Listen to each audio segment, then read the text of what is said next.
2017. This is MMA Junkie Radio's pre-show. I am Goes. Dan Thomas to my left. Danny, the producer, is in New York, and Gorgeous George is joining us via satellite. I like to say it like that. And it's his birthday. Happy birthday, George. Thank you. Happy birthday! Thank you. What is Crystal Light, not Pedialyte? Yeah, Crystal Light. Which is what is it? It's just flavored water, right? Like, why don't you just buy Gatorade or some shit like that? I don't need the extra electrolytes. I'm not doing like working out or running a marathon or anything. I just want a little bit of flavor besides water. If Mike Dolce heard us right now, he would be saying, put fruit in your water. Quit being fat and put fruit in your water, would he tell us? I would absolutely love some fruit in my water. So I got a question for Gigi that's kind of for all you guys. If you have something like a birthday that happens, but you're either like sick or like in Gigi's case, you're healing from something, do you like mark something like, you know what, I can't celebrate today, but 2 weeks from now, I'm going to fuck shit up? Sorry if I shouldn't have said that in curse words, but you know what I mean. 2 minutes. What? 2 minutes. See. I would say I kind of. Oh, you asking me, like Dan, or Goes? You, Gigi, but that kind of, you know, to everybody. Like, do you mark a day, like, you know, in advance? Like, you know what, I can't do it today, but 2 weeks from now, I'm gonna get to it. I'm gonna go to town. No, I'm not thinking like that yet. Because my timeline is more than 2 months for sure, or 2 weeks. Sorry. Well, yeah, for sure, definitely. And so I guess I'm not even thinking like that. And like, you know, like you don't want to head into a depression or nothing, so you try and stay positive or whatever. But I'm telling you, dude, all it takes is one little sequence where you're just like, you know, you're really at the mercy of others. Coming up in a minute. And kind of bums you out. So like your little moods kind of go in and out, in and out. And I guess you don't really think of that. Dude, the other day I was thinking, I don't even know, let's say next year we put together the coolest basketball game or flag football. I just don't even know that I want to like jump off one leg and try and land on them both and re-injure it. Like, I really am giving serious thought to just, that's it, man. No more sports other than like golf or something. Yeah, man, because this is brutal and the scar's nasty, and it's just that's what makes me mad, is that I should have maybe twisted an ankle or broken a forearm. Just something where, like, you know, you get back healthy quicker, but nothing as bad as what happened to me. Can you turn down the last mic? It might already be all right, down. guys. Coming up at 10. They're all down? Yeah. Stand by.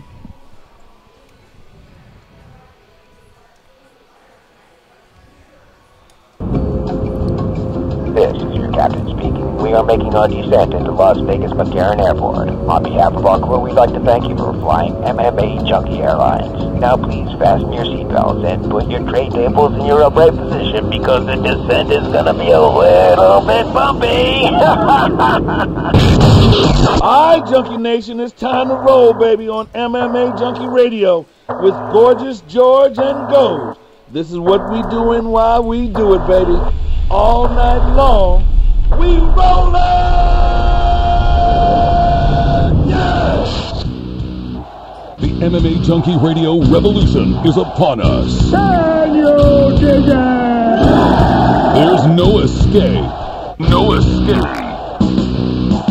Through the vast frontier of cyberspace and through a sea of stars in outer space. One small step for man, one giant leap for mankind. We've solidified our combat communication stranglehold. We are controlling transmission. With the use of MMA Junkie Radio and SiriusXM satellite radio technology. MMA Junkie Radio. Commence transmission.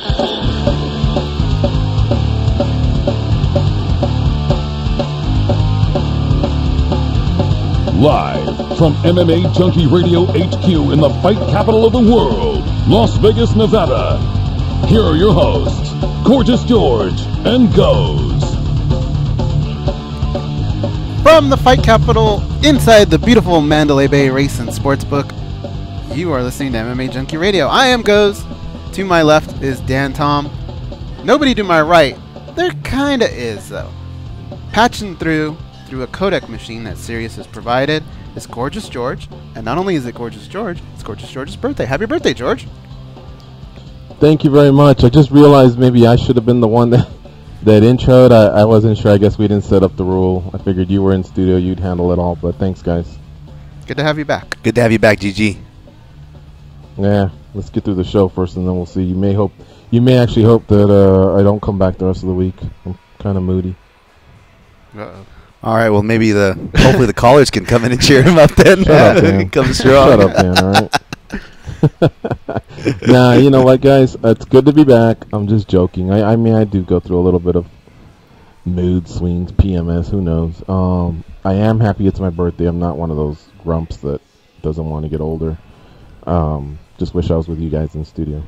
I'm a grump. I don't like birthdays. Yeah, you just recently had yours, too. Yeah. Actually, I think in fact, I probably ruined Goz's, didn't I? Nah. My birthday's been cursed. Like, even that night. I don't know if I told you guys this. I was supposed to go out with someone, and then something happened. And then somebody else was supposed to go out, and that person was trying to break my birthday curse, and that person got into a car accident on the way to meeting me here. I actually showed up like in a neck brace later that night. So my birthday's been kind of cursed for like the last 4 years, but next year's the year I'm breaking it, Dan Tom. I'm glad, and I'm not going to be around to help you break it after hearing what happened to the last person. Hey, you know who has a really bad curse, George? I don't know if we've told you about this, but Dan Tom, when he gets on a roll with bad luck, oh my God, it just pours over and over. Like I've seen it happen, and he just has the worst luck. So we're like a Boston baseball team right now. We're just in search of to break the curse. Is that what's going on right now? Maybe. Or? All right. Maybe. So, George, give us an update on what's going on with your leg. Well, I got the stitches out yesterday. It really was, I guess, one stitch. I mean, like it looks like there's a bunch of stitches from the top of my kneecap to the higher part of my shin, but what I saw yesterday was him just pull out 2 big stitches. So it's probably modern science. We call it stitches, but it was one stitch that kind of held me together. Like a shoelace? Yeah, and I think it's giving me a little bit, like a tiny bit of mobility maybe. Otherwise, the knee has to be in a brace, and the leg has to be straight. And so the update is it's just, every day is better, but it's still a long road. So, like, when people ask me, are you better today? Which our dad constantly asks me. The answer is yes. I mean, really the only thing that can be bad is a bad night of sleep. But for the most part, I do kind of get up and down the stairs a little easier, or I feel like there's less pain. But, like, I'm so far from the grand prize, which is to be able to walk my dog, go for a jog, sit on the cycle machine, actually sit in studio, because if I go in studio, one leg has to be propped up. Propped up, and I'm pretty sure we could figure it out, but it would just be like a weird setup. So that's why I'm how about broadcasting driving from home. Like, so just I'm so far away from all that even though I am better, I'm like 15%, and tomorrow I'll be 16%, and the day after maybe 16.5. So I'm so far away from 100 that it's like it doesn't count. Driving goes, I don't think so, man, because I think I heard 2018 I'll be able to drive myself. Oh wow. But doctors usually, when you order something from Amazon, it says it'll get there in 3 weeks, and it kind of gets there in a week. I think they maybe try and I guess just give you a worst case scenario, and then obviously if you can do better, it's great. And so that's just kind of what I heard, and that's kind of what I've accepted. And anything that comes before then would be great, but it's not so much the hitting of the gas pedal and hitting of the brake. It's the getting in and out, probably, would probably be the worst. Yeah, probably reactions too. If you had to, really hit the brake or something like that, I think it'd be probably tough. Yeah. I was going to say something earlier in the pre-show to sympathize. Like, I can't imagine what Gigi's going through, because I haven't had to go through surgery through my knees, but I've torn PCL, MCL, and a slight tear of the ACL, and I was able to opt out of surgery.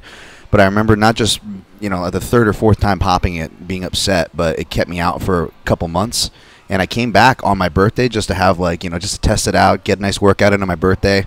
And I snapped my toe like within the first roll coming back, and I just remember just mentally being like, do I want to do this anymore? Like, is this even worth it? Like, it just the bad luck to just one thing, and I didn't even have like have to go under the knife like Gigi did, and have this much of a deadline to be staring at. But Gigi, props to you, man. We're with you. As little as that sounds, as meaningless as that may be, I'm sure Junkie Nation is pulling for a quick recovery for you too, or as quick as can be in someone in your position, brother. Thank you, bud. Yeah, I gotten some really nice messages from everybody, and pretty general with everyone, with thanking them, and just I appreciate everyone's positive thoughts and stuff. So are we allowed to say who did the surgery? Yeah, I don't think that's a problem. It was Dr. Sanders, who's worked on a lot of Dr. Steven Sanders, who's worked on a lot of UFC athletes, but most notably, he's the one that put together Anderson's leg back after Chris Weidman broke both bones, if you recall, the fibula and the tibia. Mm-hmm. I think it was UFC 168, whatever it was. That was his most high profile, but I mean, in his office, I seen Chuck Liddell, Tito Ortiz, and so he's pretty much gotten around to most of them, I think. In fact, yesterday I saw 2 MMA fighters there. One was a UFC fighter, but one of them was just sitting like across on the table across from me, so I wasn't even able to see did that person limp in or wheelchair or nothing like that. And the other person looked to be in good health. So just because I'm saying that, it could just be someone getting a routine medical or something. But it seems like a lot of UFC traffic goes through there. And anyway, so that's the doctor who was able to fix me up. I mean, definitely in good hands. I've never had to go through anything like that, but I kind of started thinking about it, and I'm wondering like what the biggest difference is between like the top surgeon and then just like a surgeon. Like, is it that much? You know what I'm saying? Like, if you go on Yelp and you look at a really good restaurant, there's a good difference between that really good restaurant and then maybe just like your Putters or something like that, right? Like, but they can both do the job of feeding you. I wonder if surgeons are just like that much better, where it's totally worth going to somebody that much better. Well, according to the movie Minority Report, they can do pretty advanced surgeries even if you're low-end surgeon in just a hotel room. So why is George gotta be a minority? Oh, come on, you guys remember that scene in Minority Report? Never. Oh, jeez. I've never seen that. Who's in that? Oh, Tom Cruise. Yeah, it's like a Steven Spielberg film, and he gets the eye replacement because they do retinal scans everywhere, so he wants to dodge the government. Oh. He goes into a shaky apartment. Well, I think one of the best things that you can get when you go to a doctor or somebody like that is that reference, from like a personal friend or something. And even though I don't really consider the fighters that I mentioned earlier personal friends, people attached to them, I guess, were quick to jump and say, hey, this guy's done the job for many years. And to be honest, I did do the reviews, and he's board certified and seemed to have a ton of experience. And now that I've been in his hands, if anybody ever had a situation like mine, I can personally vouch and say he's been top notch. Not only with the surgery, which was more complicated than when it was first diagnosed, but the follow-up has been amazing. He's not just the guy that shows up and says, how you doing? See you next week. It's nothing like that. He answers questions and very hands-on as far as like, the palpitations of the knee and examining the knee, and not just again making me feel like I'm part of a cattle call or anything like that. So he's done great. All I can think of is just probably stories that come out where the surgeon maybe, I guess somebody had to go in and get a touch-up or whatever it's called, another surgery, I don't know. And so when you do 1,000 of them, if you get 995 of them right, you're probably an A+ guy or an A guy or whatever you want to call them. And if you get 980 right and maybe 20 had some sort of a complication, then maybe that's where you become an A- or a little bit less of. So I don't know. The next time I go in there, I'm going to ask them what their grading scale is like, but I have no idea. That's all I can think of. But these numbers I'm throwing out, that's what surgeons shoot for. You know, a lot of them are 500 of the same type of surgery per year. Others shoot for 1,000, and there's only 365 days in a year. So it goes to show you when they're in there, they make a day of it. I know I was number 7 of 7. And they not everybody had the same surgery I did, but I was his number 7 when I went in there a couple Thursdays ago. I think I would I would want to be number 3 that day. Yeah. Just in case he was rushing through traffic and someone pissed him off, I don't get that rage as being the number 1. Yeah. And then by number 2, who knows if he needed to like go outside and calm down or something. And now he's like, all right, my day starts. So I don't know if I get the great guy, but by 3, I think that's when he hits his stride. Yeah, by number 7, okay, he's also. What about if by 3? Go ahead, Dan. Oh no, I was gonna say he might be one of those guys that have to smoke to calm himself down. So by the time you're number 6 or 7, he's went outside for multiple cigarettes. Now that's gonna track back into your body. Anyways, go ahead. Now after 5, now I'm worried that he's getting the phone call from the wife. When you coming home? When you going home? You know it's Alexander's birthday today, and then now he's trying to rush. So I think I would feel comfortable with the number 3. That's a good spot. Well, what if between 3 and 4 is when he takes his lunch, and because he was rushing, he didn't get his full intake at breakfast, and now he's kind of a little bit lightheaded, kind of has the shakes a little bit. He's thinking about lunch instead of thinking about your knee. Yeah, if he's like us. He could also be, people are texting him going, hey, man, we're waiting for you. And he goes, you know what, let's just close things up, and he'll be all right, and he skips out to lunch, too. Yeah, I guess that's a possibility. I think I'd roll the dice with 3, though. I stand by 3. I feel like I was be number right 7. Before lunch. I was scheduled for a 5:45, and I don't think we got started till 7:15. And what was supposed to be a 45-minute surgery was 2.5 hours, 2:15, something like that. So I don't think he was too happy by the time he was done with me. Ghost could tell you maybe because I didn't even see him when I was done. Yeah, it was a long day. He seemed okay, but you could definitely tell it went probably a little bit longer than he had anticipated. Let me say this one thing here. I don't mind talking about the surgery and the injury. People ask or whatever. But I'd rather not talk about how it happened unless it's maybe some sort of a private one-on-one setting. Catch me that way, but I'm not going to talk about it on the show. It was a freak accident, and that's just kind of the end of it. But I think some people were anticipating maybe me discussing it on the show, and I think if I were to sit down and tell you how it happened or where it happened or how it happened, I think you'd understand a little further, and you'd give me that pass. Definitely. No, that was good to clear that up. But what we can talk about is some MMA, though. I think we can. I think UFC Japan's still on the table, guys. Bellator 183 is still on the table. Tom Rooney at MMAjunkie.com released an awesome Stevie Ray article about these fighters gambling on themselves and kind of a real inside look y'all can check out. PV's Paige Van Zandt, she was one of the more bigger pieces of news yesterday, pulling out due to back injury, which that one's interesting because she pulls out back against her fight against Jessica Ai, the upcoming UFC 216 right here in Las Vegas, and that was a main card.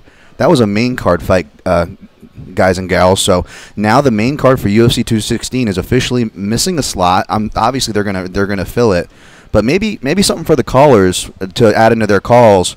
What fight would you guys like to see on the main card? Because on the preliminary card for UFC 216, we got Tom Dukenwall versus Cody Stammen, Will Brooks versus Nick Lentz, Bobby Green versus Lando Venata, Poliana Botello versus Pearl Gonzalez, Mark Godbeer versus Walt Harris, who we'll have on the show later today, Magomed Bibliotov versus John Moraga, Talis Latas versus Brad Tavares, friend of the show, Marco Beltran versus Matt Schnell. So there's a lot of things to pick there. So you guys calling in today, if you want to add to your call and tell us what you would put in the main card, you can go ahead. Yeah, I noticed that, Dan. Tavares is on Fight Pass. That guy cannot get any type of love, and yeah, he's from a part of the world. It's not its own country, but Hawaii kind of stands on its own when we talk about parts of the world that love their athletes, love their MMA. We love combat sports. Ireland, Mexico, the Philippines. So I realize Hawaii's a state, but we always say Hawaiians, and the way we say it, it's like we separate them, like like they're their own entity, their own republic. But anyway, he's from a part of the world where they have a great fighter right now in Max Holloway. They have a legend in BJ Penn, and Brad is like a good-looking guy. He came through tough. He's fought a who's who. And now, we discussed this the other day on MMA Junkie Radio, we feel like they're giving Latis to him, for him to shine. Yep. And yet, when I saw him on Fight Pass, I thought, man, that just doesn't make any sense. So hopefully, he can benefit moving up to Fox or even the pay-per-view. And, of course, I'm homering a little because, he's a Vegas guy. I've known him for a long time. But seriously, I mean, he's a top 20 fighter, and Latis is just falling out of the top 15, or he's in that range. I don't think this is that crazy of a plea I'm making. UFC, give that guy some love. Yeah, 100%. I mean, Tavares wasn't on the FS1, Ultimate Fighter runs, but they were pretty good about at least getting him on the FS1 prelims with that, which at least gets you some numbers and exposure. But yeah, they have him all the way down here on Fight Pass, and I think, Gigi, that's a good one to mention because usually when the UFC, especially when it's a pay-per-view card, not a strict FS1 card, they'll usually pull from the Fight Pass portion if they have to, refill on their main card because, as you all know, the FXX or the FS1 preliminary card broadcast has its own contract where you kind of have to keep certain names. So I don't imagine they'll mess with the middle section, but so when you looked at the Fight Pass section, that jumps out, and also non-biasly, Magomed Bibliotov versus John Moraga stands out because flyweight is a division that always needs love, and Bibliotov, in my opinion, is one of the dark horses to come up that I could see challenging DJ down the line. I would like to go with Walt Harris and Mark Godbeer, only because I feel like that'd be a great fight to start the card off with. Between the two of them, I believe they've only been to a decision 3 times in their career. Yeah. So to start off a pay-per-view with a finish, just big guys throwing, I think would be kind of sexy. But I think there's a reason they had that Beneil Dariush Evan Denham fight there, because that's kind of like that spot that Joe Lazon has always had, where you just always going to deliver. I think those two guys are going to deliver for sure. Godbeer and Harris should deliver as well, but you're right. They like the lightweights to start off the card generally, don't they? Yeah. Yeah, I would agree with Goes that I rarely have a problem with putting heavyweights on a main card just because they usually lead the fireworks. It can be a bit of a bore if we get past that second round and both guys' gas tank are down to that red, the E section, where they're just looking for the nearest gas station, and then they're just fumbling around, stumbling around, and it kind of sucks, but those 10 minutes, usually you're on the edge of your seat just because they pack so much of a punch. So, you know what? Those are some good ones you guys tossed out. I'm okay with any of them. I guess I'll still homer for Brad, though. Can't blame you there. It's tough. Anybody listening to the show knows we've had Brad on a bunch of times, and even our last interview, you look at Brad. Half the time we don't even talk MMA. He's got such a comfortability here. But we're always good about stating our biases, folks. But yeah, I agree with you. I wonder what he's like, because when you think about it, he's fighting at home. He can get his night done over relatively quickly. Right. Go back, watch the rest of the fights.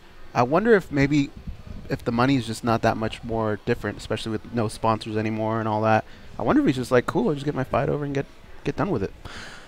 I could see that too. Yeah, I could definitely see that. Hopefully it helps in his performance because Brad's always got the skills there. But I think if we're being honest and being fair, a fair criticism is he's been lacking the finishes, right? And I think he might have had that opportunity against a pretty big name against Theodoru, and I was surprised he was the dog on that one. Tough fight. But yeah, it was a tough fight stylistically, and Theodoru is going to make kind of a longer fight. But part of me wonders, what if he got the finish there? Would he still be on the Fight Pass here? Not that that's right. Of course, we're rooting for Brad or any fighter who puts his due in and gets the win at the end of the day. But yeah, you have to imagine, do these things factor in? I know Kamaru Usman has been being vocal about his spot in the pecking order with his own division, and it's a similar thing. Yeah, it's the finishing. It's the finishing, I think, a lot of the times. It is. Yeah, you're not on an island. I won't leave you there. I think a lot of it has to do with that. Brad, I've seen him in the third round of fights, still go out there, still throw hard, but the finishes are what he needs. I think the UFC is as open as they can be about it without writing it in the contract. Get a finish and we'll push you. That's what fans want to talk about. That's what ESPN will put on their top 10. I think I saw Aaron Pico up there for what he did at Bellator 183, and this is a guy that's 0-1, and he did it, but yet people want to see that highlight. So that probably has hurt him in the past, and I thought with Theodoro too, if he could stop that fight from going to the ground, he might have had a good opportunity to have some sort of a resounding type of a win, and it just didn't come. So we'll see what happens with Leightus. Leightus is one of those guys that is really, really skilled on the ground. I was very open with Brad. I go, Vinny's quite a resource. Hopefully you guys get your time in. Same thing I told Kevin when he had the Chiesa fight, It's just my little chime in when they ask, what do you think? But I've seen enough of Leightus' fights to know he's really, really tough on the ground. I'd hate for Brad to lose one of those fights where you just get controlled, Definitely. Yeah, Leightus is an underrated guy himself. I mean, we're talking about Brad here, but, it kind of even strengthens our argument about the placement because, yeah, you're right. Leightus is very underrated. He's no slouch. So, the bad news is that'll probably make a tougher fight on paper for Brad to get the finish we're talking about. But, yeah, these are things that, we have to keep in mind, and I'm sure the fighters have in the back of their mind as much as they want to win.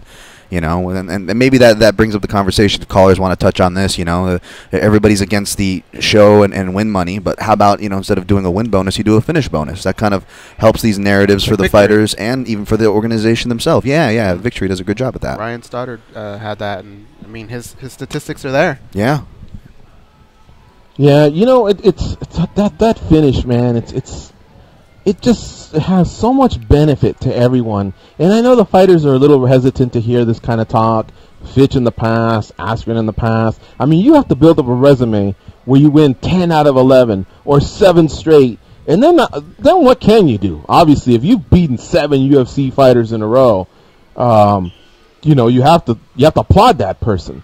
But those, it still just doesn't. It's not the same as knocking out 3 people in a row. I mean, that's what starts that catapult, whether it's up the rankings or into better contract status, into the main event slots. It's no secret. And it doesn't have to be the KO. It can be the submission, but I think the KO is the faster train. But the one thing I've always told the athletes that I had enough, not courage, but comfortability around them, where we're engaged in a conversation, the topic comes up, I always point to and say, hey, but what about that one time you did finish so-and-so? And if you look at that highlight, fill in the blank, Fitch, GSP, whoever it might be, that doesn't have their fair share of wins. They finish someone, man, they turn into a demon. They turn into a savage. They're climbing the fence. They're foaming at the mouth. You can just tell it's a relief. It's a relief that they got the finish. It's a relief that they don't have to answer those questions anymore. But it's even a bigger release than just your normal win, So even they know it. Even they want it. It's just some are willing to take a few more risks to get there. 100%. And spotted the ocean. There we go. That's good. I like that. I like that jam. That's Toad the Red Pocket. Toad the Red. Yeah. Sorry about that. I couldn't hear it at first. It's all good. That was good, but I couldn't tell if it was a soundbite or if that's us exiting to a commercial. But I think it's commercial time, right, guys? It is, yeah. Well, we'll take a quick commercial break and regroup and come back with Michael Chandler.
compassion, common sense. These guys have none of that. You listen to them, so you're no better. I am awesome, though. They are Gorgeous George and Goes. Listening to MMA Junkie Radio live from the Race and Sport and a small studio in Mountain's Edge, Las Vegas. However, that sportsbook's located in the Mandalay Bay Resort and Casino. Stop on by and pay Goes and Dan a visit anytime you're in town for business or pleasure, or both. You can access them via their social media, Facebook, Instagram, and Twitter.com for additional ways to save money. That basically has boiled down to the best way to get a good deal, get a good rate. We're also attached to the Luxor and Excalibur. It's part of the MGM Resorts family, and I'm telling you, in the summer it's very convenient because these brutal summers we've been having, 100 degrees plus, it's so much more convenient to just be able to walk amongst any of those fine hotels. And then, of course, in the winter, it does get a little nippy. All right, Michael Chandler, former Bellator lightweight champ, is going to join us now on the program. You could tell, Goes and Dan, I know you guys were watching. He was watching them fights, you know. He had an interest in those fights. And he was starting to pipe up a little when they were, giving some talk about Patricky maybe fighting next. But we've heard since then, President of Bellator, Scott Coker, say it will be Chandler's shot. So let's talk to probably a more calm Michael Chandler. What's up, Chandler? How you doing? What's up, guys? How you doing? Good, my man. Did you were you able to calm down a little bit when you heard the news that you got next? Honestly, I wasn't necessarily not calm. Honestly, I could care less at this point. I want big fights. I'm not necessarily wanting to fight Brent Primus next necessarily. At this point, I've already sat out for a little while, and they've let him act like he actually can call some shots and decide when he wants to fight. I know Scott Coker said something about February, March. That's out of the question because I need to fight and I want to fight. And I've been teasing that I would love to go up a weight class and take some challenges there. So, I got some options, and he's not the only option, nor do I really care do I care about getting that belt back necessarily right away. So we'll see. We'll see what happens. We'll see how it plays out at Phenomenal Management. And, we'll see what they want to bring to the table, and we'll see what we're going to do or what we kind of, work for ourselves. So. Michael, you get paid the same, though, right? Whether you're defending your title, whether you're fighting for the title, whether you're fighting at welterweight or lightweight, is it always the same, or do you have any sort of incentives that make you chase these bigger fights other than just, the fact that you're a big-name fighter wanting to fight other big-name fighters? Yeah, no, I don't have any. There's no financial gain for me to call out Roy McDonald or Paul Daly or any of these dudes. Those are big fights, and those are big guys. Those are welterweights, and they're dangerous guys who knock people out and submit people at the drop of a hat. But man, you guys know me for a while. You guys have followed my career for a while. I'm not just looking to fight. I'm looking to get big fights. You only have a small window of opportunity in the sport, and someday I'm going to look back and wonder how many fights were kind of flew under the radar for me. So Paul Daly had a nice, big, impressive win this past weekend. That's a fight I would like eventually. The Roy McDonald fight, a fight I would like eventually. I'm not a small lightweight. I'm not a small lightweight, so I'm not afraid to go up to 170. But we'll see. The Bellator obviously had something about me fighting for the title next, and everybody knows me as, being that number one guy in that weight class. So, I don't know. For me, whether I do have the belt or don't have the belt, obviously the way that I quote-unquote lost the belt last fight doesn't really do much justice for Brent Primus' case for being the champion, but he won that night, and, I'm already just moving forward and fighting big fights. Michael Chandler, our guest here on MMA Junkie Radio, former two-time Bellator lightweight champion, looking for some big fights. I'll tell you what, man, if it's Daly, I got to admit, I'm into it. I think that would be a great fight. But I guess, again, Chandler, using you talked about the fact that we've known each other for a while. I've always seen you more happy as a champion with gold around his waist. So let me ask you one more time, now that we've kind of thrown out a few cards on the table, what makes you the happiest? Fighting Primus for the title? And I know the answer will be just whatever gives me the soonest fight, but if you have the availability to test yourself against a Daly or McDonald, we have to remove McDonald because he's fighting Lima, so let's leave that one alone. If it's Daly or Primus on the same timeline, which one, just gets you going a little bit more? I mean, for me, I've been a lightweight for, my entire career. I mean, I started my career, I fought 2 fights at 170, and, I've been a lightweight for 99% of my career, basically. So, that Primus fight's always going to be there, So for me, it's about, I've been itching to get back in there. I feel like my last fight obviously didn't go as planned, not just because it was a quote-unquote loss, but because of the way it went down, the injury and the debilitating kind of function I was in that just 2 minutes that I got to be on that stage at Madison Square Garden. So I want that big stage. I was put on this earth to fight big fights, and I've done pretty darn good at it so far, and I just want to continue down that path. So for me, my happiness is not tied to a belt. My happiness is not tied to that gold. If they're sitting in my house and they're collecting dust, and they will tarnish, and they will rust, and they will kind of deteriorate. But my career and the big fights and the people I impacted and the people that watched me and the people that were inspired and motivated by a guy who wasn't afraid to take on all comers, a guy who wasn't afraid to get outside of his comfort zone and call out bigger guys and call out big fights, that's really what is going to be painted in ink on my legacy forever after I'm done, So we'll see how it plays out. Like I said, my happiness is not tied to the belt, and my happiness is not tied to fighting Primus again. So we'll see what happens. Let me shoot it over to the guys over in studio, Goes and Dan, Tom. What do you guys have for Michael Chandler? Now, Michael, some of the welterweights in Bellator are tied to overseas. You got guys like MVP, you got Paul Daly. Would you ever consider taking a fight overseas? I know you haven't done that yet in your career. Is that something you'd want to do? I haven't done it. It's not something I necessarily want to do. I've been overseas for vacations and have enjoyed the culture in a lot of different countries, and that's how I prefer to enjoy other cultures and other countries. I've not necessarily not chosen to not fight overseas. It just has never worked out that way. If the opportunity arose and it happens. But I prefer fighting right here in front of the U.S. crowd. I prefer fighting, right here stateside, and that's just kind of the way that it's worked out. But trips overseas are always fun as well. In relation to Brett Primus, just getting the belt back, is that good enough? Because when I hear you speak and when I hear you bring up his name, it almost sounds like not only do you want the belt back, but you want to put him through what he did to you. Yeah, to me, he didn't, he can't be necessarily held accountable for the way that I feel about how that fight went down. It was an unfortunate set of circumstances.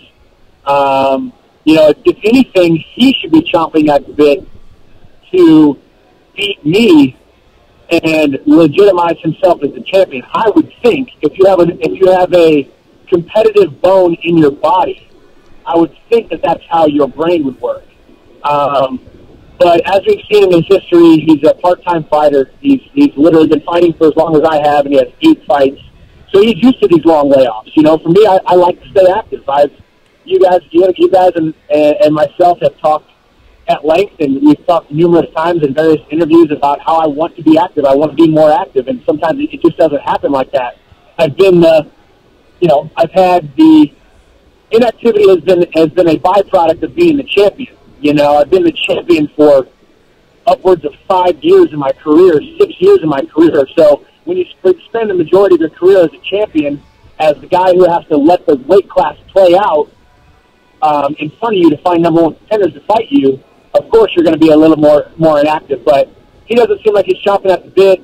As far as Scott Coker was saying, he's okay with waiting until February and March, which blows my mind. It's going to be 10 months of inactivity as a quote-unquote champion. And And I hear he had a baby and all that kind of stuff, so I get that. But, you know, at some point you're a fighter, you know, and his track record hasn't shown that he's a active fighter. So that's kind of where we're at right now, and that's why I'm not afraid to say, hey, I'm not waiting around for you. I am who I am, and I've been a champion in the sport now for almost a decade, so I'm going to go ahead and take big fights. Awesome, Mike. Well, we're talking a lot about, you know, obviously the relevant where you want to go from here, you know, pursuing a belt or not pursuing a belt and all these different aspects. But let me ask you something. I've known you since before you made your Bellator run back at Extreme Couture. You know, we both trained under Neil Melanson there, and I've been really proud to see how far you've come. But let me ask you, I know you're a person who sets high standards for yourself, but are you about where you think you would be? You know, rewinding back to that Michael Chandler 2011 or 2010 or so, you know, are you where you think you would be when you were picturing the future? Are you did you overachieve, or maybe did you even underachieve your own goals? I mean, I'd say I'm pretty on par. I mean, I think I've built a following. I've built a following that no other Bellator, that no other homegrown Bellator fighter has even come close to. I've built a reputation that no other homegrown Bellator fighter has in the amount of time that I've done it. You know, you see guy Benson Henderson come over. You see Phil Davis. You see Ryan Bader. You see all these guys. All those guys built their name in the biggest MMA organization in the world, and then came over, and I'm nipping at their heels as far as popularity, as far as accomplishment, as far as following. So I think I've overachieved in that regard. The amount of people that know my name in this industry as being, you know, as being a homegrown Bellator guy, I think I've done pretty good at it. So I think in that regard, as far as platform, I've overachieved, and I think I still have a lot more gas up in the tank. I think I'm just still scratching the surface of my potential. You know, as a 31-year-old, when I first started fighting, when I was training with you guys, you back in, you know, 2010, 2011, and really thinking that I was probably going to hang it up somewhere around that 34, 35 range. And now I'm at 31 years old, and I feel better than I ever have. So it's hard for me not to think that I don't have another 6-7 years left in the tank of high-level fighting. So that gets me excited, and that really gets me excited about what the future may hold for me. So as far as I'm concerned, I'm just a little bit past my halfway point in my career, and I got a lot more fights left, a lot more great performances, a lot bigger of a platform to continue to reach and grow. So I feel like I've overachieved in a lot of ways, and I still have a lot left to prove and a lot left to go. A lot more things to accomplish in my sport. Well, unbiasedly, you know, I have to agree with you there, and biasedly, I'm glad to hear that you think so too, because it is true. You know, the bigger, even some of the biggest names like Eddie Alvarez still had his name from Dream and other places. Hardcores knew who he was. There isn't anybody like you out there as far as your road, and no one near replicating it. But let's talk about the future for a second. We're talking about welterweight, and knowing you and knowing the challenges you like to set for yourself, that doesn't surprise me in the least. But my opinion as an analyst, I notice the guys who have success going up, they tend to you know, traditionally, even from generations past, wrestling seems to be the key, whether you're talking about Frankie Edgars, who did it at 155 when he could arguably fight as a bantamweight, and the list goes on. Let me ask you something again. I'm not surprised that you want this challenge, Mike, but seeing success of other lightweights, you know, and with the new weight cutting, even though it's different per organization, we're seeing that trend overall. Guys aren't killing themselves to get down to the weight class as much, so we're seeing a little more leveling out. And then you see guys like other lightweight champions like Rafael Dos Anjos move up, and even with his, you know, he's not a born and bred wrestler, but even with his wrestling and pressure fighting abilities, we see how well he's doing. Do you look at guys like that, Mike, and does that inspire you more to maybe take these challenges up north of weight class? Yeah, absolutely. I mean, yeah, you see it. I mean, this is such an interesting sport where we have weight classes, but the weight classes don't really matter that much. I mean, different.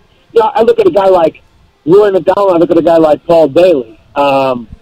Each of them have their own attributes. They're different body types. You know, Roy McDonald's 6'1", 6'2", whatever he is. Paul Daly's only 5'9", you know, so he's arguably a guy who probably could have made 155. He's not lean at 170 necessarily. So some guys choose to cut weight, some guys choose to not cut so much weight. Different body types are different. And yes, I do have that that wrestling background in my back pocket where I believe I could take down anybody from 125 to heavyweight, you know? So I bring that kind of confidence into the cage, and fighting a guy of weight class, I would definitely use my wrestling background to make sure that the playing field was level in a lot of regards. But I'm not necessarily looking to go up to welterweight to fight anybody. I'm only looking to go up to welterweight to fight the biggest fights in Bellator, the biggest fights I can find. And, you know, there's obvious reasons for that I've already stated. Like I said, I'm in this sport to challenge myself. I'm in this sport to look back someday when I hang up my gloves and say, man, I gave it everything I had, and I had a phenomenal career and had some big fights on some big stages. So that's what I want to do. That's awesome. All right, Chandler, I got three silly questions for you. You ready? Yes. They're not silly. They're rapid fire. Bad term. All right, yeah, okay. Rapid fire. First, how's Nashville? How are you settling into Nashville? It's good, man. It's going phenomenal. We are getting after it. The house, we're finally settled into our house. I actually just pulled up to my gym where I'm meeting the contractor and meeting the guy about cutting some concrete. So we're getting that going, and life is good, man. It's beautiful down here in Tennessee. Okay. 2, where are your belts? Are they really just put away in some dumb drawer or something, or do you display them anywhere? Because I'm telling you, if they're in a drawer and they're just collecting dust, dude, we'll house it at the MMA Junkie Radio studio. We shine up our trophies all the time. We shine up your belt and keep it propped up and give it some respect in case you're just, you know, not doing much with yours. That is a good idea. Yeah, well, right now we are still in that moving and decorating transition phase. My wife designed my office to where I have these cool built-in bookshelves for us to put my belts on. So they aren't there yet. They're in their cases actually, but they will be displayed very soon. But I got to get you guys a belt somewhere down the line. And I'm the 3-time Bellator lightweight champion. Or I win some other belt somewhere else, I'll bring it for you guys. Yeah, quit being lazy. Go out there and win another belt. We're going to hold him to it, too, man. Mark down the date and time when he said that. All right, and the last one is, you know who Marty Bird is? Marty Bird. Is he I don't know. No, I don't. He's the lead character in a Netflix series called Ozark, right? Dang it, I knew that. I was going to say he was a character, yes. Have you seen that show? Yeah, I watched the whole first season. Yeah, so it's a phenomenal show for those that haven't seen it, and it's based in the Ozark Lake area in Missouri. And what I'm getting at is, it's funny because this guy's trying so many things on how to make some money. He's in a pickle. I don't want to give it away. And at one point I caught myself going, man, that party town, why doesn't he have like some sort of an MMA event or whatever? And then when Ghost told me we were going to have you on the show, you know, I always scan through and just see if it's your birthday or if it's today's the anniversary of a big day in your career or whatever. But I'm scanning to the bottom, starting from scratch. You fought at Lake Ozark in your first fight. Yep. You know, first of all, do you enjoy the series? And have you spent much time there? And do you think I'm right? Like, spring break would be a great time to have a fight card there for maybe a smaller promotion? Yes, it would. But yeah, no, I actually really love the show. It's really kind of cool. It shows kind of the beauty of how big Lake of the Ozarks is, and it really, truly does have more coastline than the whole state of California. It's a huge, beautiful lake. My dad and I used to go down there often, and we used to be part of a Mid-Missouri Bass Masters, it was called. We used to bass fish tournaments down there. So it's got some really beautiful multi-million-dollar lake mansions, and then it's got a lot of, you know, people from humble means there in Lake Ozark. So it's ton of a wide spectrum of people down there. And yes, I did fight my first fight at Lake of the Ozarks, Missouri. It was a promotion called True Blood or something like that. Yeah. Something Blood, maybe. And yeah, it was in front of about 46 people. And Tyron Woodley was there, and he cornered me. And we shared a room in this nasty little hotel somewhere, and I ate Denny's. Was my first post weigh-in meal ever in the sport of mixed martial arts. Denny's down in Lake of the Ozarks, Missouri. So put that in your pipe and smoke it. That's some trivia questions for you. How much did you get paid for your fight at First Blood? Do you remember? I think like $500. A beer tab or something? Yeah, it was 2 Miller Lights and a Corona. I think it was $500 or something like that. So oh shit, that's not bad. I thought you were getting at why doesn't Marty Bird start an MMA promotion to launder all of his money? Dude, that would be a great kind of idea. Well, yeah, that's what I meant. Something, whether it's laundering or just, there's certain spots where I know he needs millions, but there's others where 80 grand, 100 grand could take care of it. But yeah, I was thinking of that, and I had a feeling. I'm sure you probably partied there as well. Maybe you did, maybe you didn't. But like I say, I like scanning through people's resumes and just seeing if something stands out with what's currently going on with like a birthday, for example, or a notable event. But mostly I scan for birthdays. Hey, happy birthday, man! Oh, thanks, Chandler. Wait, is he talking to me or you? Hey, happy birthday! Yeah, sounds like it's someone's birthday over there. Yeah, what a coincidence. Yeah, it is my birthday, so thank you. I appreciate that. One of the best fighters walking the planet wished me happy birthday. I'm proud of that. Well, that's so funny because every morning I wake up and I scan your bio, and I'm like, man, when is that birthday going to come along? And this morning I woke up, and it was you. Well, I appreciate that. Thank you for remembering. Thank you, sir. Always great to catch up with you. Let's get you a super fight. Let's get you anything, but you got to be fighting in 2017. Your fights fucking deliver, man. And I know the last one didn't go your way, but you displayed a ton of heart. And, Bellator needs their big-name fighters fighting more frequently. So hopefully Coker and the gang are hearing this, and hopefully they can match you up soon. Yes, sir. Thank you, guys, as always. I appreciate it, man. I'll talk to you guys soon. All right. See you, Chandler. Take care. Easy, Mike.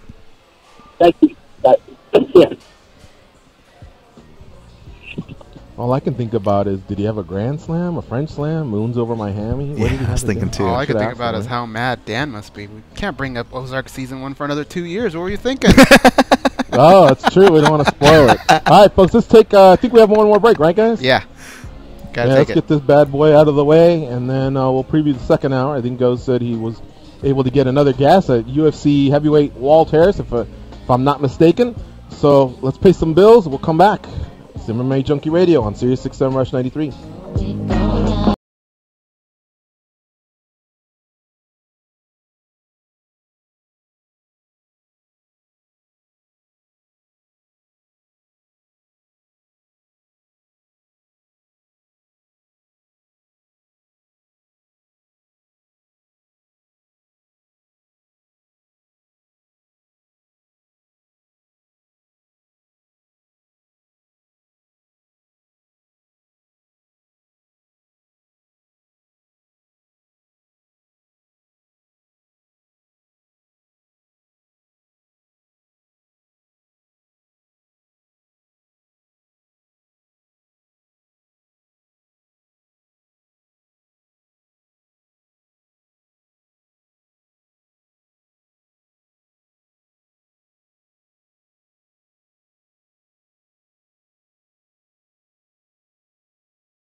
King Kong has a lot of shit on them. Like a lot, especially Goes. Here, Gorgeous George and Goes. All right, folks, we're back on a Tuesday here. Gorgeous George finally back with the boys. Dan, Tom, Goes, and Danny back east. Just talked to Michael Chandler a few minutes ago, and he seems in good spirits. Because I'm telling you, he may not have wanted to admit it, but Goes, that's trash talk for him when he starts getting the golly gee and you're kidding and this and that. There was an exchange between Brett Primus and Patricky, and Chandler was doing everything he could to railroad that and get himself involved in title talk. But now that Primus doesn't want to go till February or March, I think that's why you all just heard Chandler pointing in another direction, maybe a super fight versus Paul Daly, and that might make some sense, because look, the MVP Daly fight, people have been wanting that one for a while, but there's a hold up there somewhere. I don't know what it is. I think MVP might be negotiating a contract, who knows. So if they're not going to run that one, then I wouldn't mind seeing Daly versus Chandler. We can't talk about McDonald necessarily because he's booked up. They announced it versus Douglas Lima, so that's just not going to work. Yeah. All right, folks, we got to take another break because we're up against the top of the hour. We do the break, the sports update, the this, the that. I don't know. We've been switching things around, but we're going to be back quicker than usual. It's MMA Junkie Radio on Sirius XM Russian ID. We'll explain that when we come back.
All right, here we go. It's the second hour of the MMA Junkie Radio Show.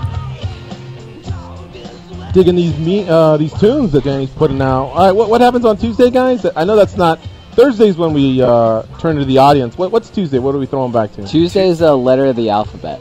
So it just happens to be W's today. W's. We're almost at and the go end. through the songs that we played so far. We played Walk on the Ocean, Waterfalls, Walking on the Sun, Walk This Way. What did we... I skipped one. Can't remember. Okay. There's one letter. Oh, you did a Green Day song, I think. Walking Contradiction from Green Day. There you go. Okay. So, have we gone A through W so far? Or you guys skip around on the letters? A through W. No. And surprisingly, the weird letters There's that you Q? would...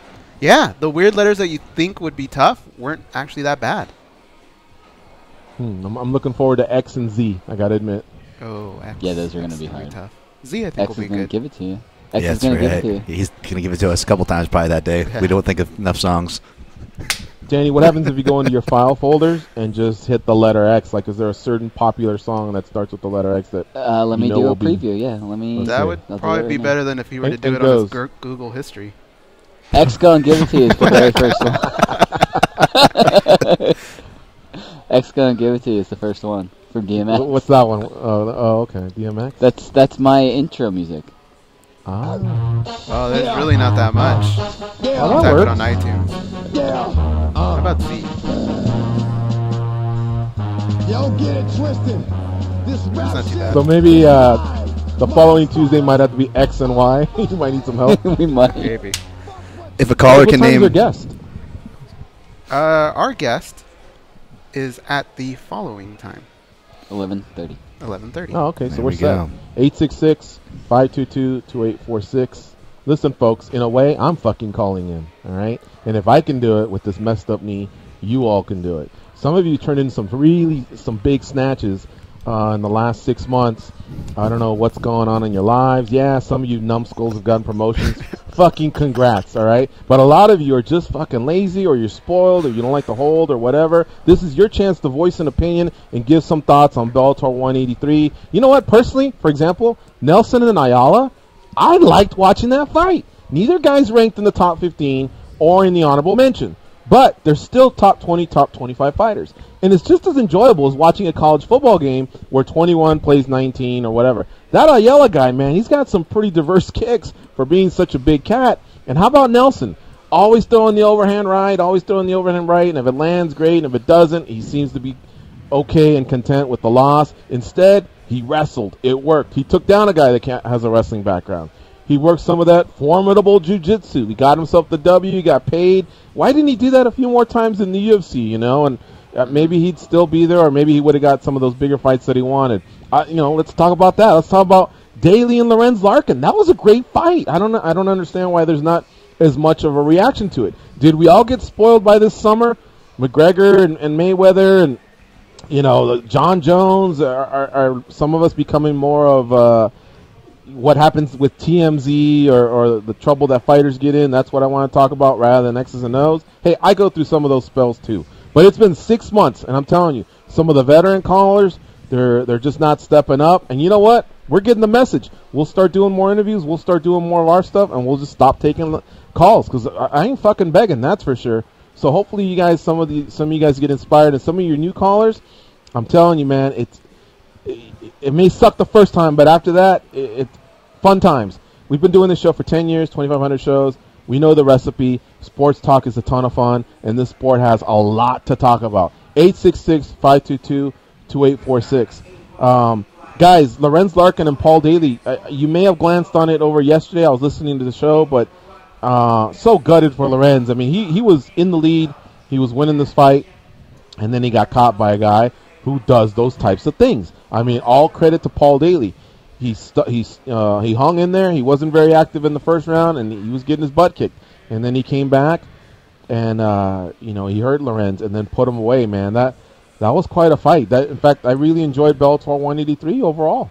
I thought what was interesting about both cards was really, when you think about it, the two main events. Not that they were terrible, but they probably didn't deliver in the way that people would imagine. It was actually the supporting cast on both cards that really made those cards stand out. And this was one of those fights. It was a fun fight. Paul Daly's right. I mean, there's only a certain type of fighter that's really given him too many problems in the cage. And I like the post-fight interview with him. He got a lot accomplished in about a minute and a half in saying who he wants to fight, talking about whether or not he's a mixed martial artist or not, what he likes to do in that cage.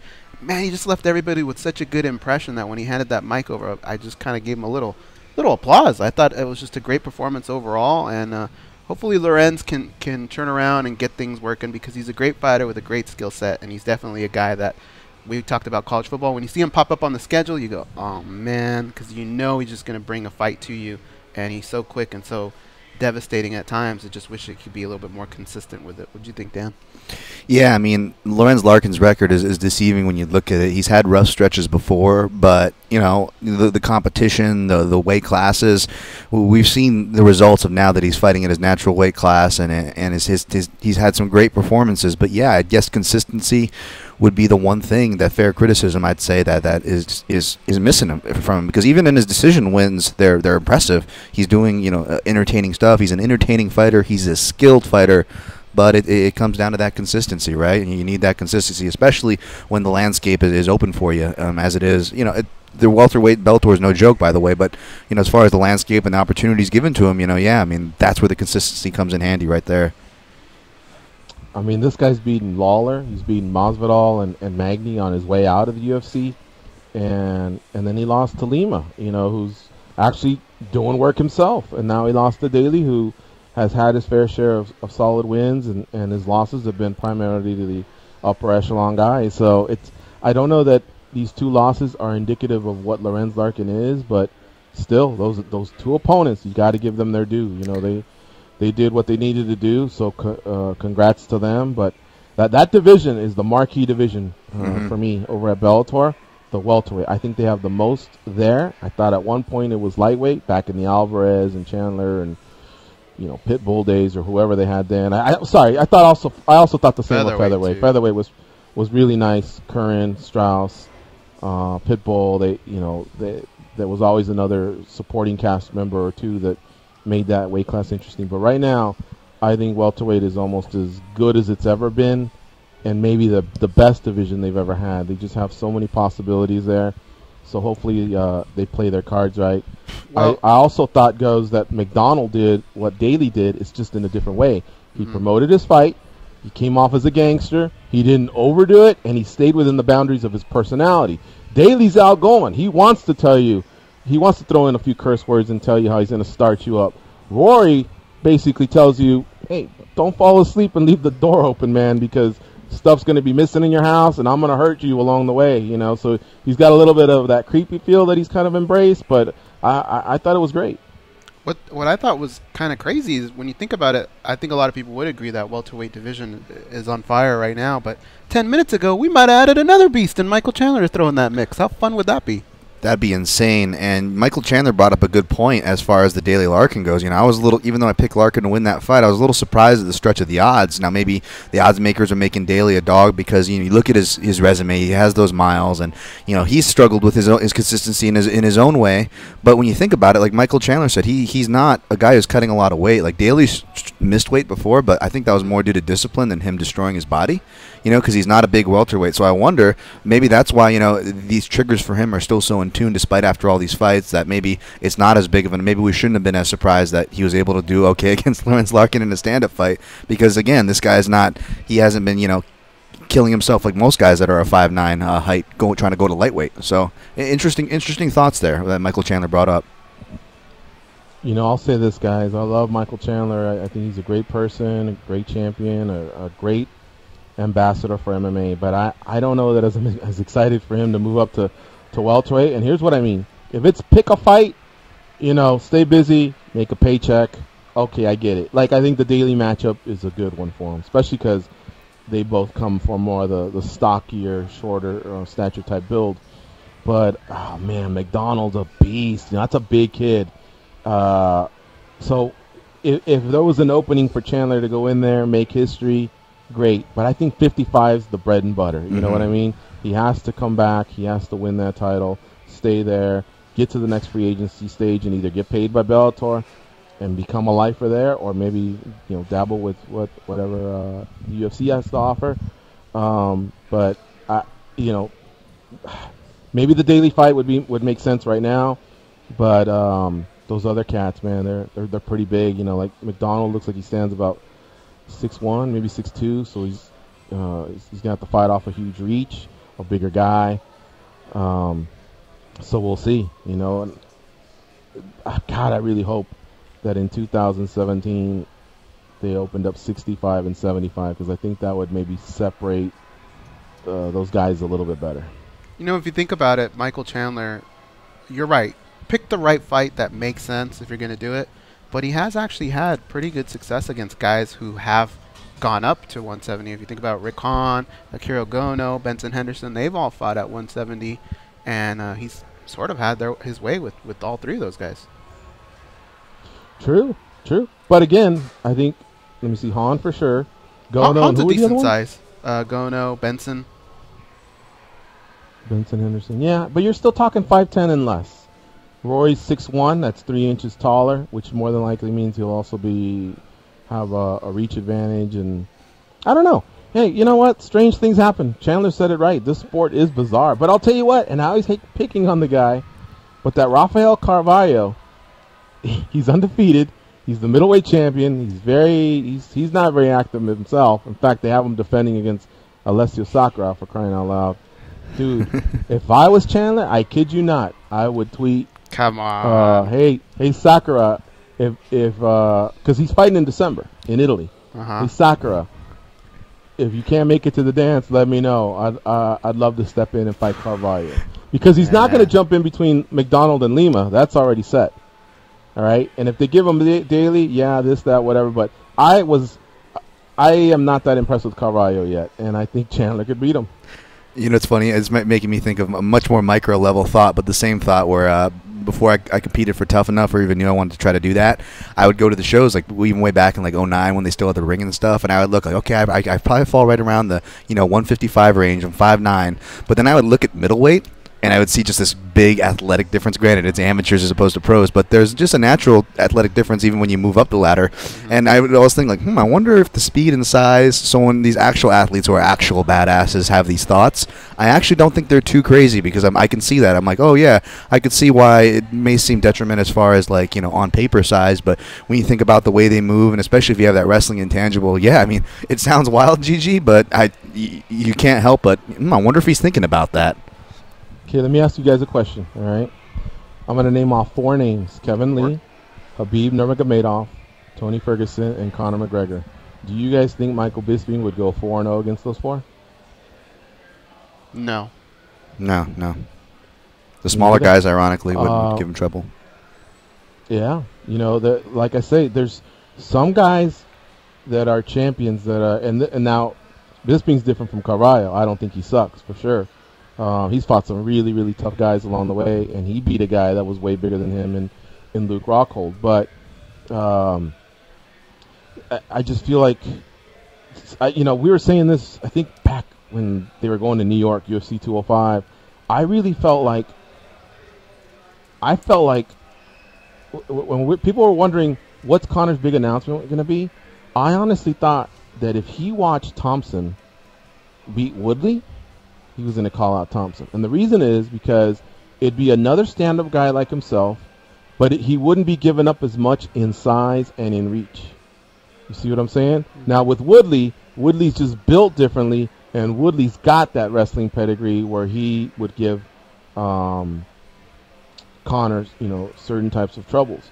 But there's certain matchups, even when they're a weight class away, where I just think, hey man, that guy could give that guy fits. Now, that doesn't mean they're going to win. Carvalho might prove me wrong and fucking do a number on Chandler. I don't know. But I really think Chandler could give him a fight. I think it'd be quite a test. And plus, think about the history. The guy skips a weight class and goes and competes for a belt. That's a story in itself, whether he wins or doesn't. And if he wins, it's pretty G. And then he comes back and fights the winner, Primus and whoever. Or if Primus is ready to go and Chandler still has the shot, maybe he can do that. That's the type of history I'd love to see Chandler chase. McDonald and Lima, it's set. And aside from that, I think it's a difficult matchup for him. But I think Carvalho is winnable. I guess I didn't look at it that way. More and more, when I see these fighters, I just feel like their shelf life is so much smaller than it used to be a couple years ago. So for me, every fight matters, and I would just hate to see his ticket get punched for a fight that isn't really going to help him too much in the grand scheme of what he's trying to accomplish.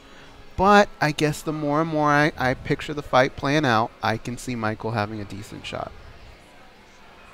You know, Robert Fowler said something different, something interesting on the show. I believe it was him. I apologize if I'm getting the names mixed up. I think when he was on the show co-hosting, or maybe he was on a sidebar when we were at Extreme Couture, remember he said, what happens when you get older? That's when you get paid, you know?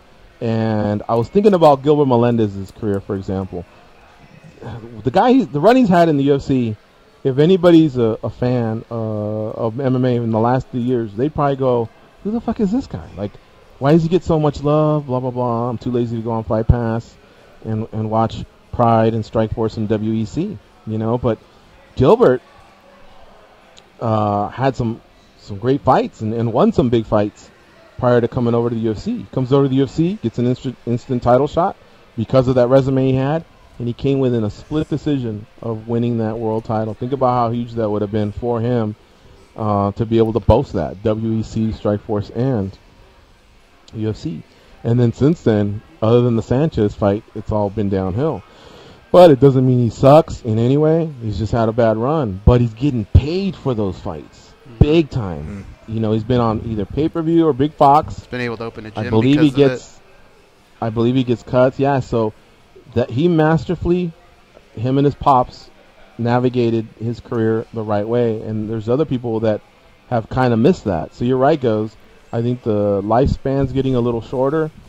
And you got to capitalize when you're winning. You know, amazing what Damian Maia has done in his late 30s to just keep churning out those wins, and it finally took him 7 in a row, and he got his title shot. Came up a bit short, but you know, a lot of guys can't do that because they don't have that type of style where they can suffocate you, not take any damage, and then get back to the drawing board. I think what it comes down to with Gilbert Melendez is, I can't really talk about this, but what I hear is anybody who grew up in the mean streets of Santa Ana, you just get this street smarts that comes along with it, where you can make these type of moves back and forth that other people just don't see. There's a move there. They don't see it. Dan Tom may not see it. He didn't grow up on the mean streets of Santa Ana. But, you know, maybe Ian McCall, he might see it because he's been there. Gilbert Melendez, he may see it. It's something to do with Santa Ana, California. I just can't put my finger on it, but... Tito Ortiz, remember there was a shooting of a friend, the gang life that he ran. Eddie Bravo also wrestled at Santa Ana High School. So, yeah, the mean streets of Santa Ana also produced Leslie Smith. There's an intangible there, Goes. You got it. But here's another thing I wanted to ask you guys. Francis Ngannou, he's already calling out Stipe. A lot of people say he's not ready for him. I agree with part of that statement. Now, Ngannou's a big beast. He's athletic. He's strong. He's courageous. You know, obviously, if he punches Stipe in the right spot at the right time, he could knock him out. But is he ready for Stipe's pace, his wrestling? You see what I'm saying? He kind of hasn't passed that test yet. So what do you do with a guy like Ngannou? We're just talking about the lifespan is shorter. Do we praise him for going for it at this point in time and trying to become a young world champion? Or if he were to take a loss that devastates him, you know, could he be one of those guys that just got wiped up a little too early and never recovered mentally? What do you think? It's scary because you think, I always go back to boxing, and the example I use is Fernando Vargas. I felt like maybe they gave him Felix Trinidad a little too early, and he just could never bounce back from that. When you look at Ngannou, though, versus Stipe Miocic, I'm not so sure that people run up to the window and just say Stipe all day, because Ngannou does have that ability to maybe put him on his ass and finish the job. So I'm with you. I don't think he's ready for it, but I don't know that Stipe is the guy that would really derail him that much. How about you, Dan? I think, well, if the odds makers are listening, I think Ngannou has a great chance. So make Stipe a huge dog there. No, just kidding though. It's one of those perfect storms where you have the narrative being pushed so strong for one guy, but realistically, we look on paper, there's still a lot of room for growth for Ngannou, despite what his age may say. You look at his miles and his progression so far, and then you have a guy like Stipe who's consistently kind of proving the odds makers and general public wrong. Even though he's an athletic, he's a champion through and through. I don't know why, but we've all been around, from, his last couple of years. It's not, whether it's the public or the odds makers, we're not, like George said, we're not all in on Stipe. Throw my tickets down. So it makes an interesting dynamic there in its own. I actually would favor Stipe, off the top of my head without diving deep. And that being said, if Stipe did win, let's say he wins and, TKO's Ngannou just overwhelms him in boxing range, even if it was kind of a bad knockout or this or that, I think Ngannou, I don't know how he's personally wired, but I think he would bounce back from that. And I think that whether he loses or whether he's calling out the champion or not, like you guys just stated, I don't think it matters. I think people are gonna accolade that guy with stuff just because of how he looks. He's just so intimidating, and you look at his highlight reel, like he's always gonna have that, whether he's calling out a guy or not, or if he gets the fight and if he loses or not. I don't think he falls that far. That's why I think that Junior Dos Santos fight was so important for his career, not just to help build him, but kind of let everybody know where he's at. Because if you look at the guys that he's fought so far, he's done exactly what he needs to do against those guys, but they're just not at that level of the champion. Yeah. How about that connecting of the dots, too? I think, don't quote me, but I think it was 2009 when Junior Dos Santos took a fight against Fabricio Verdum. Verdum had been established at Pride. He went on to eventually, do his thing at Strikeforce with the incredible submission of Fedor Emelianenko, a world champion in the UFC. But at the time, he was that grizzly veteran, And I remember Dana White walked in to, I think it was a workout he was having, and the guys told him, "Man, look at the way this guy can pop the pads," And a lot of people were talking about Dos Santos having, power, some boxing skills, and Verdum better not take him too lightly. So what happens? Dos Santos wins. Verdum puts him over, to use the pro wrestling term. Yeah. And after that, Dos Santos became a star. And now, 8 years later, had Dos Santos not had the potential anti-doping violation, and the fight went through at UFC 215, he may have been the guy putting over Ngannou. Or he may have beat him. Who knows? But can you believe we're kind of going through these eras already? Yeah, man, and I remember that fight because we've all been there. We're at a buddy's house watching a pay-per-view, and the connection goes out during the fight, right? And what do we do? Like, my friends, at least, we yell, "And it's all over," kind of joking, like, watch, that's when the knockout blow happened. But that fight, Verdum versus JDS, it went out right at that time, and my friends go, "It's all over," jokingly, and then the connection comes in, and you see Verdum just slowly coming to, and Goldberg going, "It's all over." I think we were at that fight, now that I think about it. Chicago wasn't that one in, right? Was it Chicago? Maybe I got it wrong. Maybe, I don't know. I thought it was UFC 90 or 91, Cote versus Silva. Was that? And they were the opener on the main card. Shit, look at Dan. I'm gonna look it up. Hold on a second, because if you nailed that, that's quite a memory. You're not cheating, are you? No, I'm not positive on the 90 to 91. You don't got to give me credit there, but I do think it was main card opener Silva Cote. And if it was Silva Cote, it was Chicago. That you're right. I do remember it was Chicago. 91 being there. October 25th, 2008. Did he get it? Yeah. By the way, I mentioned Vinny Magalhaes earlier, and he went to the Abu Dhabi Combat Club tournament for 2017. Came up a little bit short in his bid to gain yet another medal. He's one of the best grapplers on the planet, but he lost in the second round, so that was unfortunate. But Gabby Garcia got herself a medal in the 60 kilos plus. Cobrina got himself a medal, and Chael Sonnen won a super fight. So I don't know how many people checked that out. But okay, guys, Junior Dos Santos fought. It was 2008, so I got the year wrong. It was UFC 90, not 91, so Dan was wrong there too, but he was much closer than I was. However, 90 was in Chicago, so we got to give you credit there, Dan, and it was Silva Cote. Just the 91 was, I think 91 wound up being Lesnar and Randy, if I'm not mistaken. Yeah, you're right. 91 was Lesnar and Randy. Yep, it was 90. Yeah, let's see. Other people that fought on the card: Alves and Koscheck. Wow. Maynard and Clementi. Oh, wow. Dos Santos and Verdum. Shirk and Tyson Griffin. Looking back, that's a solid main card, isn't it? Oh, that was a good fight, Shirk and too. Tyson Griffin. Yeah. I mean, if you don't know that Cote's going to fuck up his knee and that Anderson's going to, not fight that great, you look at those names and you're thinking, shit. And I'm sure Cote must have filled in for someone, or was he the deserved guy for that title shot at the time? You know what? He might have been. He was at the presser. I remember he was at the presser. So before the fight. So do you remember when he filled in for against Tito, going up in weight? And I Yeah. think he dropped him too, didn't he? Like The one War punch. of 04? Yeah, In New on the Jersey, boardwalk. Latus versus McFredries was on the card. Spencer Fisher versus Shannon Gugerty.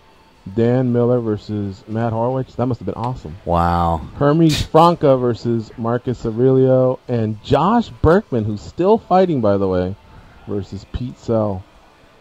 Jeez, Hermes Franca, Nate Diaz in WEC, even his battle with Sean Shirk for the title in the earlier. Remember how many knees he hit him in the head with? Oh Shooting in? yeah, jeez. Just kept bouncing off of Shirk's head. That was like the third time they bucks. tried to have the lightweight division or something, try to establish a champion. The history in that division is insane, and that's my favorite division, the lightweight, and it's crazy. I had to think how many times they had to try to get that off the ground. All right, guys, let's take a break. When we come back, we'll be talking to UFC heavyweight Walt Harris. He's got a fight coming up at UFC. What is it, goes? 216, right? Here, the one in Vegas? Uh-huh. Yeah, versus Mark Godbeer. Stay close, folks. We'll be right back. Getting good.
They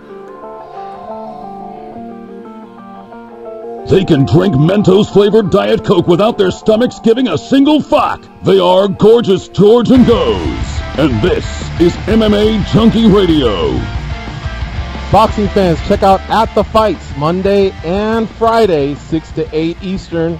Join Randy Gordon and Jerry Cooney as they talk to some of the biggest names in the world of boxing. How's that, guys? Straight from memory. I like it. I took a picture with Jerry Cooney. And, dude, I swear, he looks like a ventriloquist, and I look like a dummy.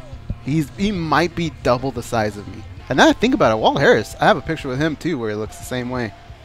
I need to Yeah. platforms. No, Jerry Cooney, shout out to him, man. I'm older, and it takes a very special athlete to make an impression, like a first impression on me, where I awesome. become a fan. This guy retired years ago. He fought Larry Holmes in 1980, I believe, 81 for the world heavyweight title. And then, of course, he retired in the mid-'80s. So he's been inactive, retired for the last 30 years. But I really became a huge fan of his. He's a colleague of ours on SiriusXM Rush 93. But I became a huge fan of his just because he's so charismatic. He was so nice to myself and all the junkies. So shout out to Jerry Cooney. All right, like Go said, another heavyweight. This one in the mixed martial arts realm of combat sports, MMA. Walt Harris is our guest. He's got a fight coming up soon. We got to check in with him and see how his camp's been, how he's feeling. He's won 3 of his last 4. He joins us now on MMA Junkie Radio. What's up, Walt? How you doing? What's going on, guys?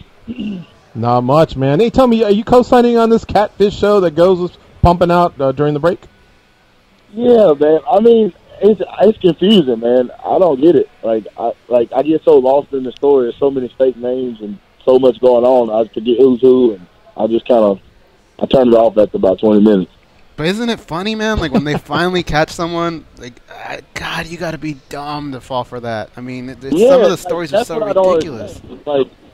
It's like this show's been going on for like 10 years. Like, how do you keep getting caught up? You know what I mean? Like, George, stupid. The best is when somebody gets busted, just watching them squirm, and it's so funny, man. Just thinking about it right now. Hey, Walt, if you had to pick, all right, if MTV came to you and said, Walt, we need you to jack someone up at ATT, so who's the guy that you would go after that you think you could pull this off on? Like the most gullible person there? Yeah, like they go, hey, man, who's your lock that you can trick? I would say I probably could get Bigfoot. That's funny. I'll probably get Bigfoot. So I'm gonna have to check this show out though. This is about online dating. It boils down to, right, guys? Yeah, it's like a bunch of different ways. Like sometimes it's online dating, sometimes it's like I don't know, people. Oh, it's weird, man. It's all kind of crazy stuff. Some of the things made up is so bad. Yeah. I want to potentially put you guys on blast since we're on this topic.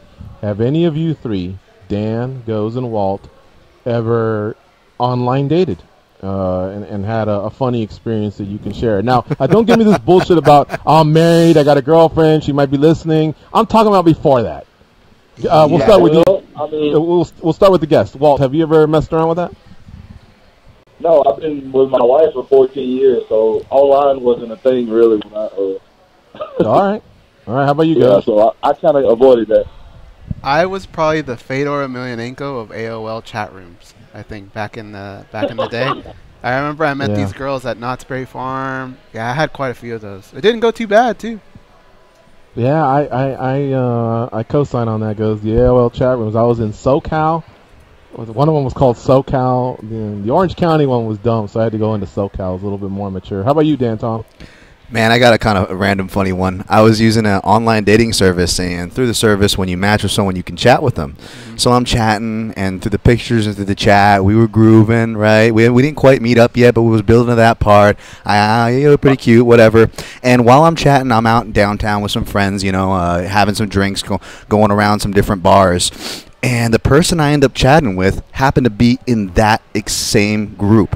Now, if that's not a coincidence or weird enough, the girl I was actually getting vibes with, but she was actually dating somebody in that group another girl, which even makes it even more complicated. What? So you do that math of coincidences and backwards fittings.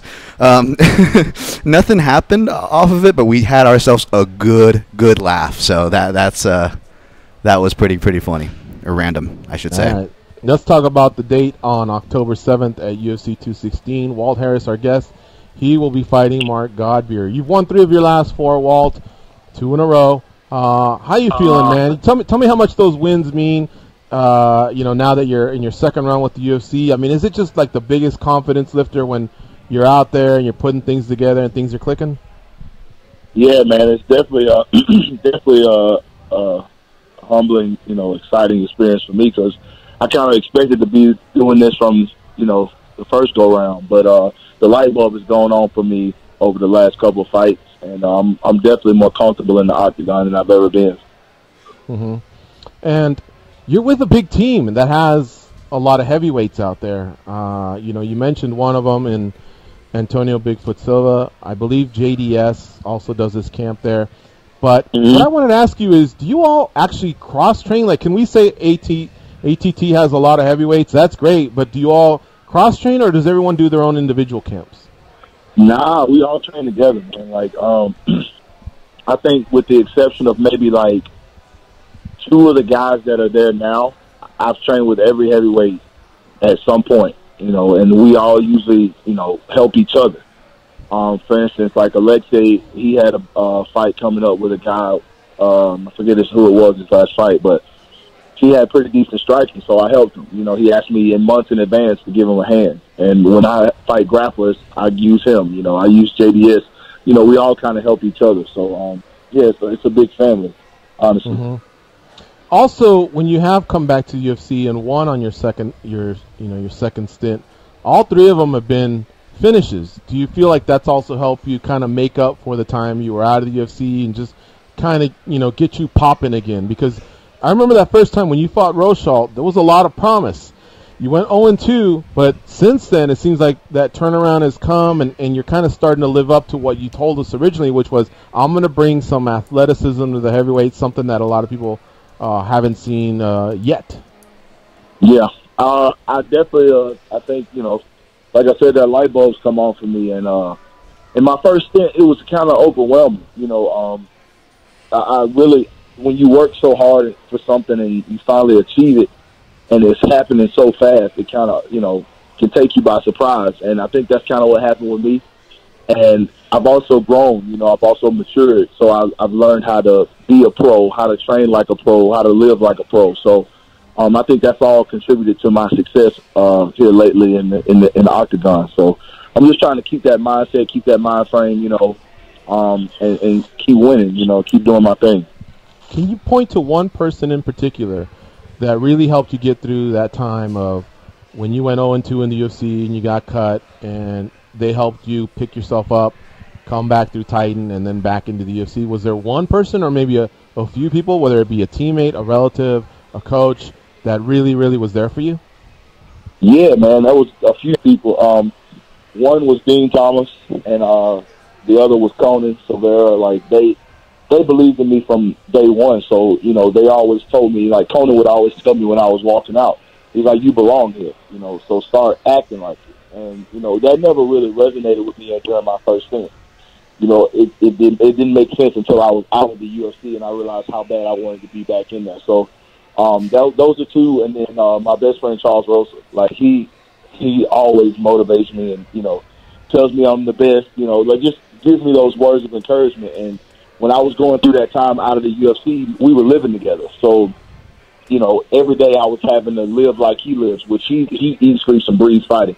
And that helped me really mature and grow into, like I said, being a pro, understanding that every day is a fight. Every day is preparing for the next battle. It's not just when you're fighting, it's a lifestyle. And, those are 3 people for sure right on top that I can think of that helped me get through that time. Damn, you lucky. You had Charles as a roommate. It's great that you guys shared, your careers. You guys have that in common. You're both professional athletes, but we've gotten to know him pretty good, and he's got the skills of a professional chef. In fact, he works as a professional chef, so he must have been throwing down for you, right? Oh, man. Bro, that's why I try to tell people, man, there's nothing like having a best friend that's a chef, man. Like, I can't even explain, like, some of the meals that I've eaten, the things that I've gotten to do. Like, it's crazy. Like, I'll wake up in the morning to, like, 5-course breakfast.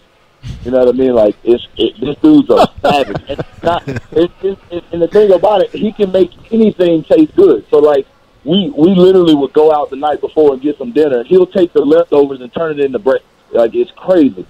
And this is every day. He loves to cook, you know what I mean? So, like, I didn't have to pay a nutritionist. I didn't have to get tips from somebody. Like, my best friend's like, okay, don't eat that. Eat this. And I'm like, oh, okay, cool.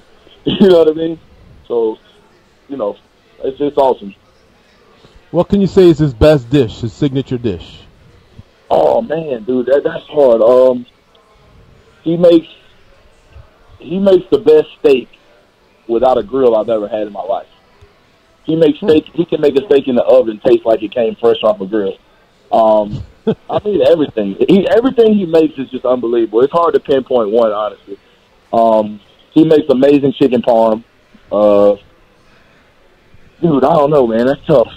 Because he'll kill me if I don't say the right thing. So I'm just going to throw a couple dishes out.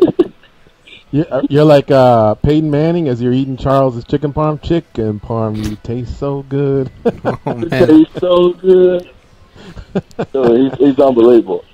Walt Harris, our guest here on MMA Junkie Radio. He's got Mark Godbeer at UFC 216 on October 7th in Las Vegas. He's got 3 of his last 4 fights have been wins, all finishes. He's on a 2-fight win streak.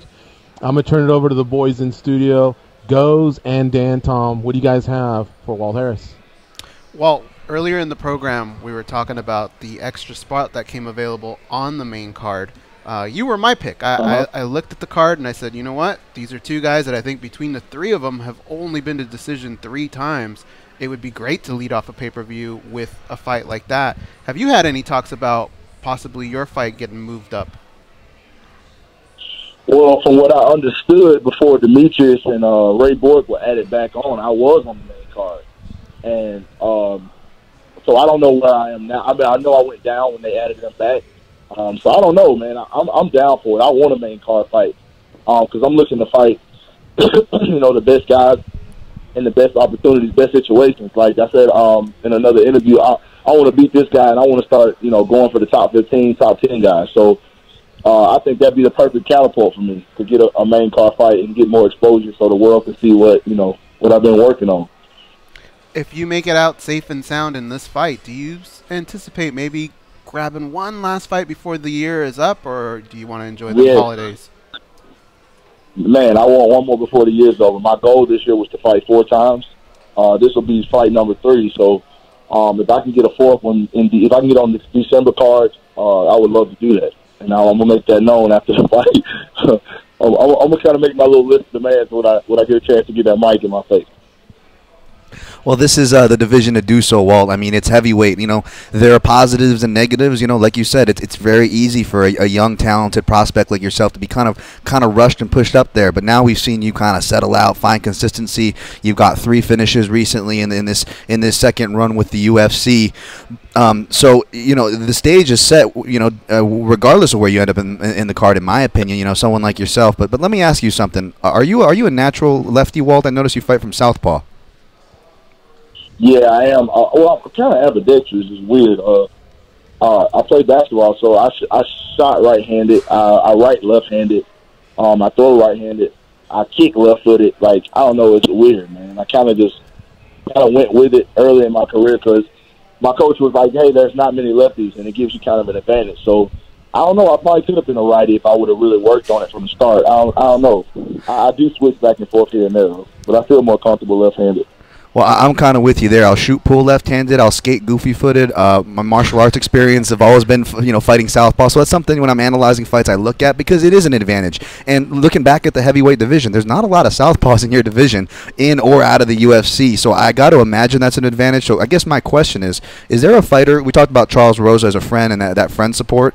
But from the technical side, being a southpaw, is there a southpaw striker, regardless of weight class or sport, that maybe you look to mold your game, or if not mold your game, take some inspiration or some techniques from?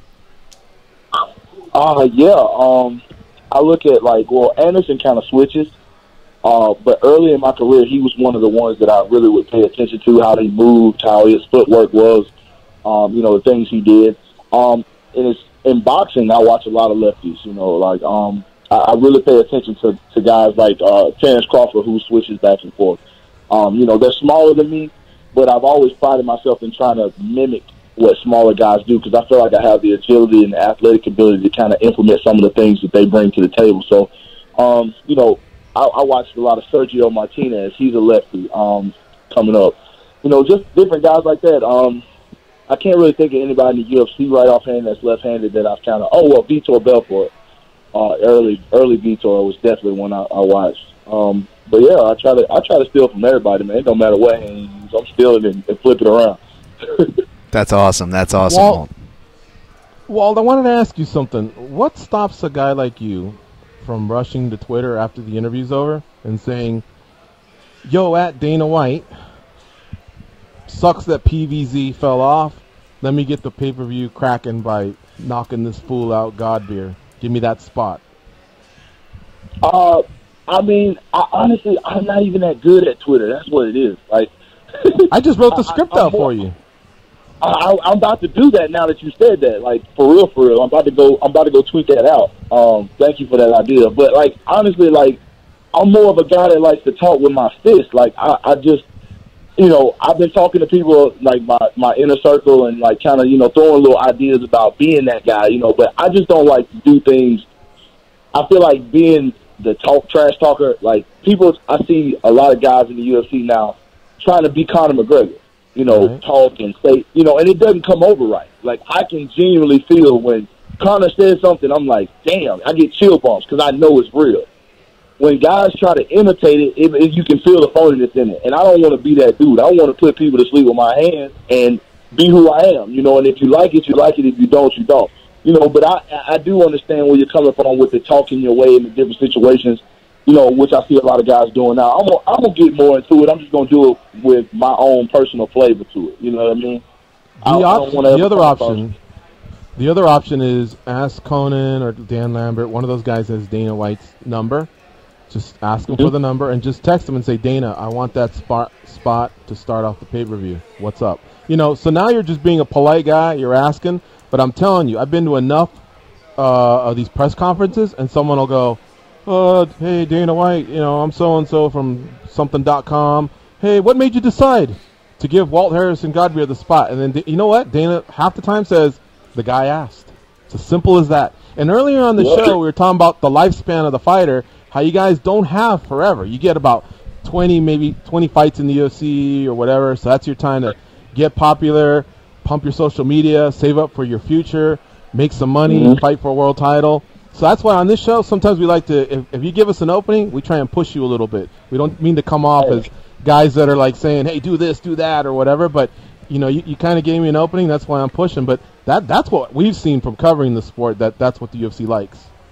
And I really appreciate that. And like I said, I'm gonna use that idea. I'm actually about to tweet him, and then I'm about to try to I'm gonna shoot somebody a text and try to get the info, and I will do that because I honestly feel like this is my moment. This is my time. And when I did hear I was initially on the pay-per-view, I was like, man, I went to training like a psychopath. You know what I mean? Yeah. So I see it as, like you said, it's an opportunity. I got a window to capitalize on something big, and I feel like I'm going to do something special on October 7th. I think people are going to be like, holy shit, you know what I mean? Like, I think the last couple of fights, people are seeing it, but I've been on the undercard or I've been, on Fight Pass.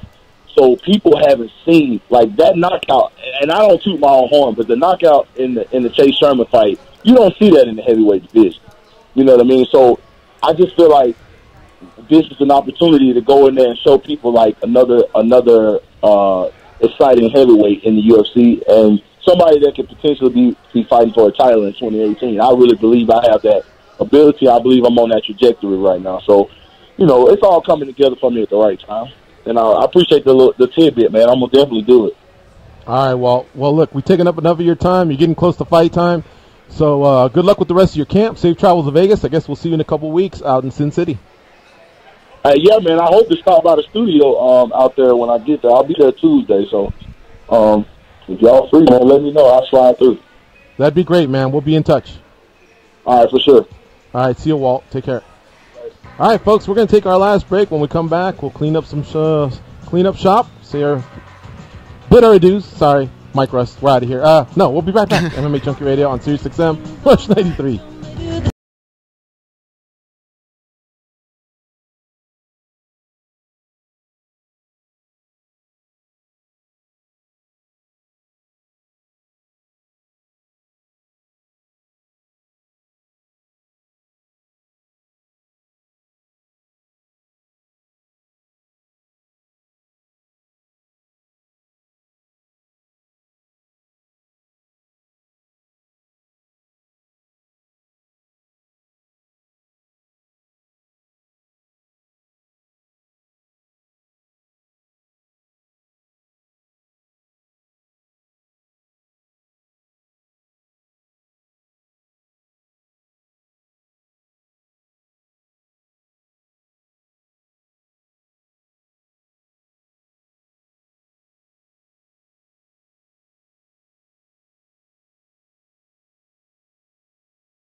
MMA Junkie Radio Network. Hit us up on Twitter.com at MMA Junkie Radio. This is MMA Junkie Radio.